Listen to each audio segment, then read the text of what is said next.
কচ্ছপ হালাল এ কথা বলেছি, তবে আমি খেতে বলিনি।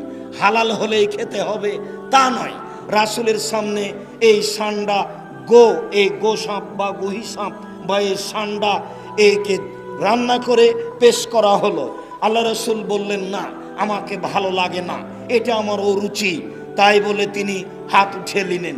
পাশে যারা ছিলেন তারা প্লেটটা টেনে নিয়ে খেতে লাগলেন আর বললেন, এটা কি হারাম? তখন আল্লাহ রাসূল বললেন, না, আমি হারাম বলি না, তবে আমার রুচিতে হয় না, আমি এটা খাবো না। অনেকেই মুরগির গোশত খেতে চায় না, মুরগি অপবিত্র কিছু চোখের সামনে খেতে থাকে। এই জন্য এর অর্থ এই নয় যে মুরগি হারাম। যার রুচি হবে সে খাবে, যার রুচি হবে না খাবে না। কুঁচে সাপ, কুঁচে ওই যে যাকে বলা হয় বান জাতীয় মাছ, যদি আপনার রুচি হয় খাবেন, না হলে খাবেন না। এর অর্থ এই নয় যে ওইটা হারাম। রুচি হলে খাওয়ার ব্যাপার, না হলে না খাবেন। আমি কচ্ছপ হালাল বলেছি, এর অর্থ এই নয় যে খেতেই হবে। রুচি হলে খাবেন, না হলে খাবেন না। সম্মানিত উপস্থিতি, যারা সুদ খায়, যারা সুদ প্রদান করে, যারা সুদের সাক্ষী থাকে, যারা সুদের অঙ্ক কষে, তারা সবাই অভিশপ্ত। তাদের উপরে রাসূল সাল্লাল্লাহু আলাইহি সাল্লাম অভিশাপ করেছেন। আব্দুল্লাহ ইবনে হানজালা রাদিয়াল্লাহু তাআলা আনহু বলেন, রাসূল সাল্লাল্লাহু আলাইহি ওয়াসাল্লাম বলেছেন, মা ইয়াকুলু দিরহামু রিবা হায়ালাম আসাদ্দু মিন সিত্তাতি ওয়া সালাসিনা জিনিয়া। কেউ যদি জেনে শুনে 1 টাকা সুদ খায়, ও জানে এটা সুদ, সুদের টাকা। কেউ যদি জেনে শুনে 1 টাকা সুদ খায়, 36 বার জেনা করে যত পাপ হবে, 1 টাকা সুদ খেলে তার চেয়ে বেশি পাপ হবে। পাপের জগতে নোংরা অশ্লীল পাপ হচ্ছে জেনার পাপ। রাসূল সাল্লাল্লাহু আলাইহি সাল্লাম বলেন, মানুষ যদি জেনে শুনে সুদ খায়, তাহলে 1 টাকা সুদ খেলে যত পাপ হবে, 36 বার জেনা করে তত পাপ হবে না। তাহলে এই পাপটা কত খারাপ, সমাজের জন্য কত বিষাক্ত।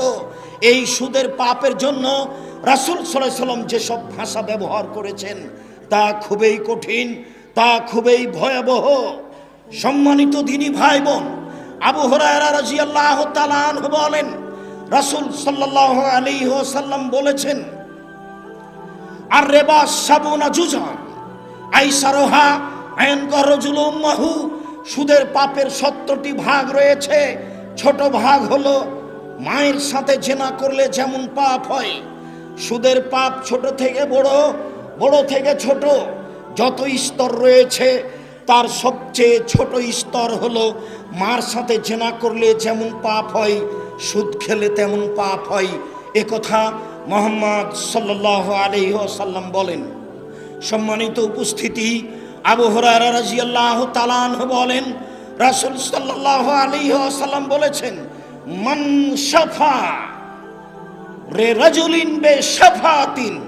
কেউ যদি কোনো মানুষের জন্য সুপারিশ করে, কোনো চাকরির জন্য, কোনো বিপদের জন্য, কোনো বিপদ থেকে উদ্ধার করার জন্য কেউ যদি কারো ব্যাপারে সুপারিশ করে, ফা আহদালাহু হাদিয়াতান, সুপারিশ করার পরে চাকরি পেয়ে গেছে, সুপারিশ করার পরে ও বিপদ থেকে বেঁচে গেছে, এই লোক, যে লোক বেঁচে গেছে, সেই লোক যদি তাকে হাদিয়ে দিয়ে পাঠায়, ফা কাবেলাহা, সে যদি সে হাদিয়ে কবুল করে, তাহলে ফা আতা রেবান আজিমান মিন আবওয়াবির রিবা, তাহলে সে সবচেয়ে বড় সুদ খেলো।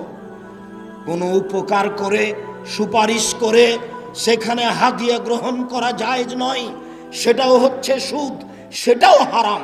রাসূল সাল্লাল্লাহু আলাইহি সাল্লাম বলেন, মান ইস্তামালনাহু, আমি যদি কাউকে কাজে লাগাই, আলা আমালিন, যে কোনো কাজে, সে হোক না কেন বড় চাকরিজীবী, সে হোক না কেন পিয়ন, সে কোনো ইন্ডাস্ট্রিজ, কোনো কারখানার, কোনো স্থানের, কোনো প্রতিষ্ঠানের সে যদি চাকরি করে, ফারাজাক নাহু রিজকান, আমি যদি তার জন্য কোনো বেতন ভাতা নির্ধারণ করি, ফামা আখাজা বাদাহু, এরপরে যদি সে কিছু গ্রহণ করে, তাহলে ফাহুয়া মিন গলুল, এটা হারাম, এটা হারাম, এটা হারাম।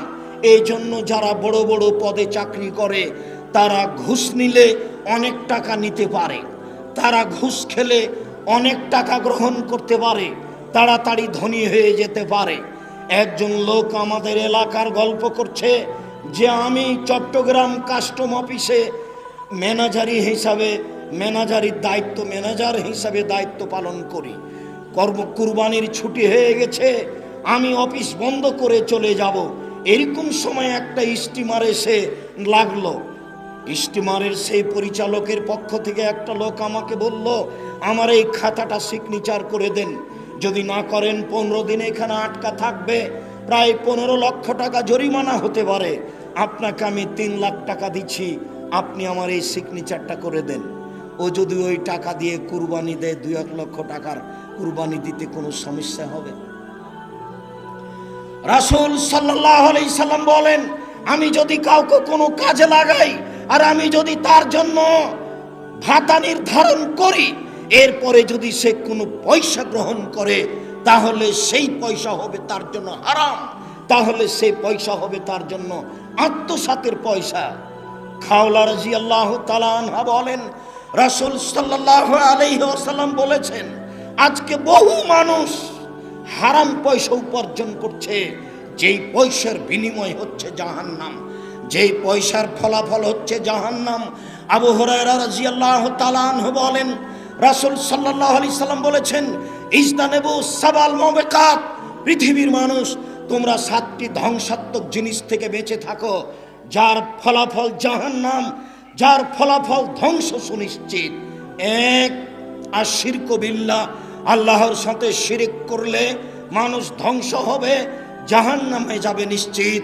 অসেহর, যদি মানুষ জাদু করে, জাদু শিখে, জাদু দেখে, তাহলে মানুষ মহাপাপী হবে, ধ্বংস হবে সুনিশ্চিত। কাতলুন নাফস আল্লাতী হারামাল্লাহু ইল্লা বিল হক, আর অন্যায়ভাবে যদি মানুষ মানুষকে হত্যা করে, তাহলে মানুষ জাহান্নামে যাবে নিশ্চিত। এরপরে আল্লাহ রাসূল বলেন, আকলুর রিবা, মানুষ যদি সুদ খায় তাহলে মানুষ ধ্বংস হবে নিশ্চিত।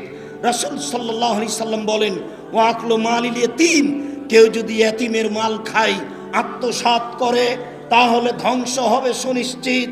রাসূল সাল্লাল্লাহু আলাইহি সাল্লাম বলেন, আত-তাওয়াল্লিয়ামুস সাহাফে, যুদ্ধের মাঠ থেকে যদি মানুষ পালিয়ে যায়, তাহলে ধ্বংস হবে সুনিশ্চিত।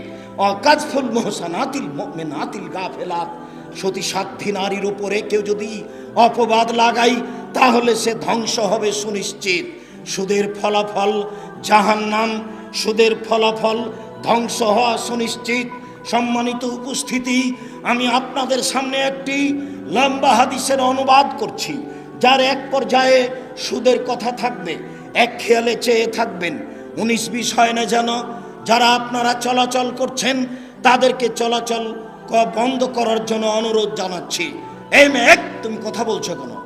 কখন থেকে আমি কথা বলছি, তোমার একটু শরম হয় না? তুমি একটা মহিলা মানুষ, গল্প করো কেন? চুপ থাকো। এত বলার পরেও তুমি আপোষে কথা বলো কেন? সম্মানিত উপস্থিত বৈঠকের মুসলিম বোন, যারা আপনারা এখানে উপস্থিত আছেন, সকল দিনী ভাই বোনকে আমি সোচ্চার ও সজাগ হয়ে এই হাদিসের অনুবাদ শোনার জন্য অনুরোধ জানাচ্ছি। সামরা ইবনে জুনদুব রাদিয়াল্লাহু তাআলা আনহু বলেন, কানান নবী সাল্লাল্লাহু আলাইহি সাল্লাম ইযা সাল্লা আকবালা আলাইনা বিওয়াজহিহি, যখনই আল্লাহর নবী সালাত আদায় করতেন, সালাত শেষে তিনি আমাদের মুখামুখি হয়ে বসতেন। সাধারণত এরকম কাজ ফজরের সালাতে হতো। ফাসালানা, তিনি আমাদের জিজ্ঞেস করতেন, হাল রাহাদুম মিনকুম লাইলাতা রুয়ান, সঙ্গী সাথী তোমাদের কেউ স্বপ্নে কিছু দেখেছে কি? ফাইন রাহাদুন কাসাহা, যদি আমাদের কেউ স্বপ্নে কিছু দেখতো, তাহলে সে স্বপ্নের কথা বলতো। ফাকাল রাসূলুল্লাহ সাল্লাল্লাহু আলাইহি সাল্লাম, ও ফায়াকুল রাসূলুল্লাহ সাল্লাল্লাহু আলাইহি সাল্লাম কাসাহা, আল্লাহ রাসূল তার স্বপ্নের কিছু তাবির বলে দিতেন। ফাসালানা ইয়াওমান, তিনি একদা আমাদের জিজ্ঞাসা করলেন, হালরা মিনকুম লাইলাতা রুয়ান, তোমাদের কেউ গত রাত্রে স্বপ্নে কিছু দেখেছে কি? কুলনা লা, আমরা বললাম জি না, আমরা কিছু স্বপ্নে দেখিনি। তখন আল্লাহর নবী বললেন, শোনো, ইন্নী রাআইতুল লাইলাতা রাজুলাইনে, আমি গত রাত্রে 2 জন লোককে স্বপ্নে দেখেছি। ফা আতায়ানি, তারা 2 জন আমার নিকটে আসলেন।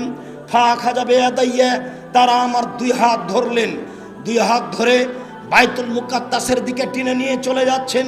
ফাতাইনা আলা রাজুলিন মুস্তাজিন আলা রাজুলিন জালিসিন, আমি চলে আসলাম একটা লোকের পাশে, যে লোকটা বসে রয়েছে। ওয়ারাজুলুন কায়েমুন, দেখি একটা লোক দাঁড়িয়ে আছে। ও ফি ইয়াদিহি কাল্লুবুন মিন হাদিদিন, যে লোকটা দাঁড়িয়ে আছে তার হাতে একটা বাঁকা লোহার লাঠি রয়েছে। ফাইদখুল ফি সিদকিহি, সেই লোহার বাঁকা লাঠিটি তার মুখের ভিতরে ঢুকে দিচ্ছে। ফায়াশুক্কুহু, তারপর মুখের ডান দিককে চিরে ফেড়ে ফেলছে, মাথার করে মুখের বাম দিককে লাগিয়ে বাম দিককেও চিরে ফেলছে।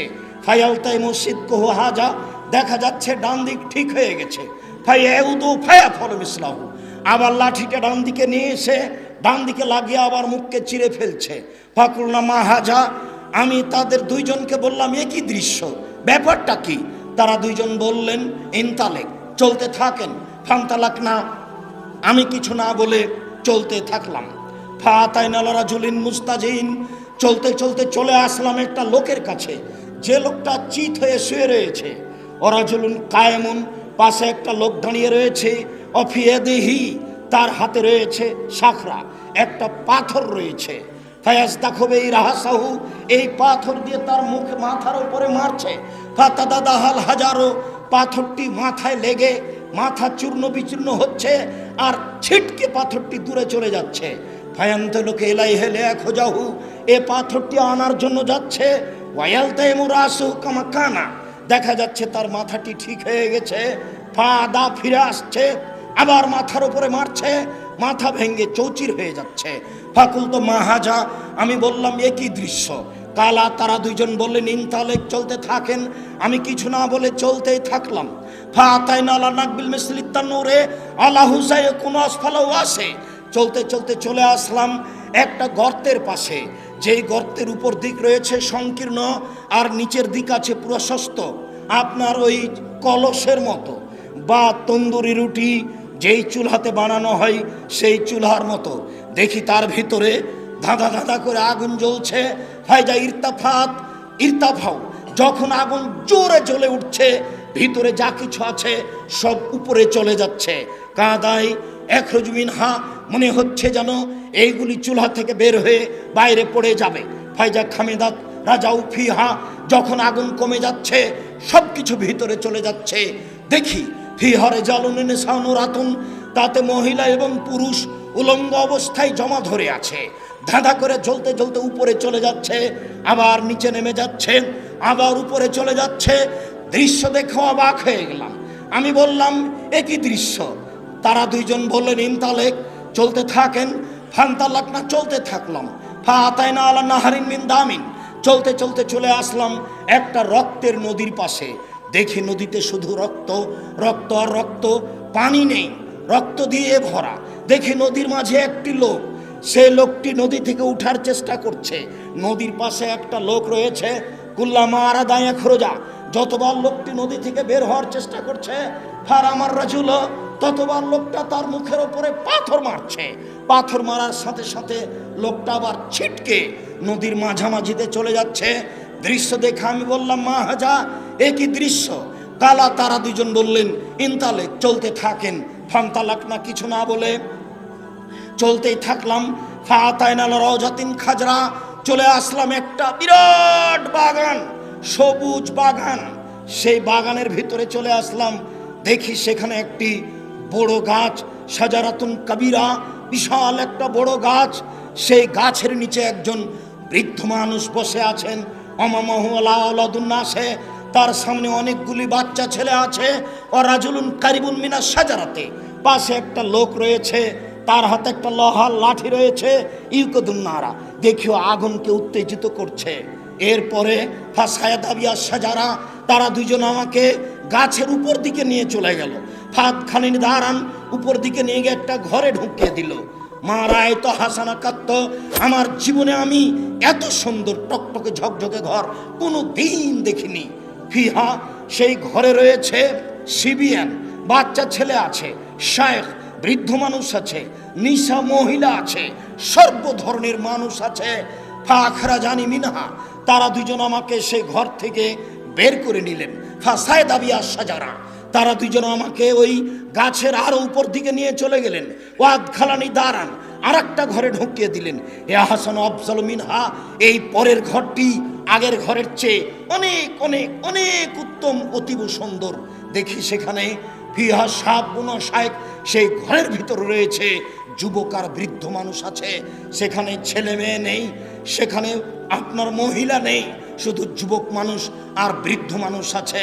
ফাকুলতু লাহুমা, আমি তাদের দুইজনকে বললাম, শোনো, রাত অনেকক্ষণ ধরে, দীর্ঘ সময় ধরে তোমরা আমাকে নিয়ে চললে, ফাখ বেরুনি আমার রায়তল্লাইলা, এতক্ষণ পর্যন্ত যা কিছু দেখলাম আমাকে বলে দাও, এগুলি কি দেখলাম? তারা দুইজন বললেন, নাম, হ্যাঁ আপনাকে সব কিছু বলে দিব, আপনি শুনুন। সম্মানিত উপস্থিতি, দিনী মুসলিম ভাই বোন এক খেয়ালে একমুখী হয়ে উত্তরগুলি শোনার জন্য অনুরোধ জানাচ্ছে। তিনি বললেন, তারা দুইজন বললেন, আর রাজুল, ওই যে লোকটাকে দেখেছেন, ইশক্ক সিদ্কহু, যার মুখের দুই দিককে লোহার লাঠি দিয়ে চিরে ফেলা হচ্ছিল, রাজুলুন কাযযাব, ও মিথ্যুক মানুষ, মিথ্যা কথা বলতো, ইফআলু বিহি ইয়াউমাল কিয়ামা, তার সাথে এইরূপ আচরণ করা হবে কিয়ামত পর্যন্ত। মিথ্যা কথার ফলাফল এই। তারপরে আপনি দেখলেন অম্মারাজুল ইস্তাখরা সহু, যে লোকটার মাথাকে পাথর দিয়ে ভেঙে চৌচির করে দেওয়া হচ্ছিল, মারার সময়তে পাথরটা ছিটকে দূরে চলে যাচ্ছিল। রাজুলুন আলেম, উনি হচ্ছেন আলেম মানুষ, কোরআন হাদিস জানতো, কিন্তু জানা অনুপাতে আমল করেনি, যার কারণে তার মাথাকে চৌচির করে দেওয়া হচ্ছে, ফাটিয়ে দেওয়া হচ্ছে।